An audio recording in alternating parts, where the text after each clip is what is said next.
Это косточки, надкопытные косточки барана, козы, может быть, да.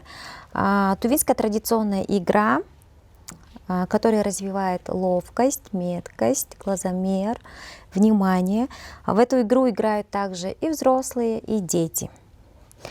Каждая сторона косточки имеет свое название и свое значение. Есть очень много разновидностей именно с этими косточками. Косточки называются кажик. Кажик. Кажик, да. Кажик. Это такие вот интересные косточки. У каждой косточки есть своя сторона. Вот смотрите, вот такая вот гладкая сторона, да, обозначает коня. Вот такая вот с ямочками сторона, это будет корова. Вот такая вот сторона выпуклая, это будет барашка, либо овца, да? А вот такая вот сторона, типа как рога, это будет коза. Ну, я сразу 4 я их не запомню, потому что первый раз слышу. Да. И еще, это вот 4 стороны показали. Есть еще 2, если вот так вот ставить. Видите, вот эти вот похожи на горбы, скажем, да, верблюда. А вот так вот гладкая сторона, это будет як. Вот таким вот образом именно в традиционной культуре тувинцев учили детей разновидностям домашних животных. Ну, по вот этим ассоциациям, да, получается, Да.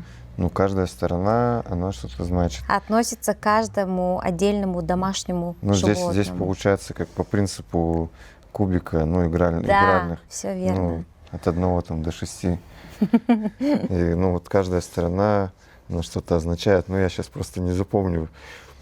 Просто что именно в данной косточке это домашние виды животных. Очень много разновидностей, но самая распространенная игра с этими косточками кажик, это у нас устраивать конные скачки. С косточками. Да, с косточками. То есть есть отдельные вот такие вот одного цвета, бывают 4 косточки. Мы их бросаем. Здесь в виде ипподрома ставятся косточки, да, естественно, стороной коня. Все вот так вот по кругу, да, допустим. Если 20 километров мы собираемся устраивать конные скачки, это будет 20 косточек, да, примерно. Если 15, то 15. И примерно по кругу пойдем, выбираем среди косточек себе коня. Ну, давайте выберем. Вот мой конь будет, здесь будет финиш, старт. Вот, допустим, ваш. Вот эти вот 4 косточки сначала бросаем. Если не выпадет конь лошадкой, то есть не будет лошадки, то дальше вы кидаете. И вот так вот устраивают конные скачки по кругу. Ну, давайте попробуйте покидать. Вот. Ну, они здесь, мне кажется, они будут все всегда так падать. Нужно, чтобы, наверное, плоскость твердая была. Да, техника, чтобы территория, конечно, тоже позволяла. Недавно, 1-2 августа у нас проходил 2-й межрегиональный фестиваль Алдын Кажик, именно золотая вот косточка Кажик. Там устраивали конную скачку, участвовали 333 участника со всей республики. Главным призом был 1 миллион рублей, и 1 миллион рублей выиграл мальчик 14 лет, получил именно в тот же день наличными. Просто ничего уметь не надо, на удачу надо полагаться. Вот и это сейчас... корова. Наоборот, была да, бы вот так, надо, чтобы гладко. Я бы побежала. Вот. Если конь наступит, ну, допустим, конь попадается, то я уже кидаю 3 раза.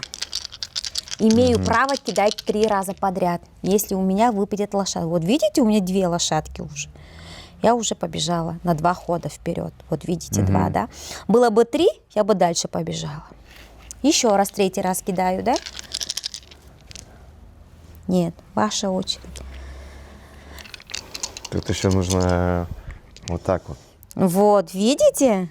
Видите? И сразу 2. Да. 2 1, хода. 2. И кидаете дальше.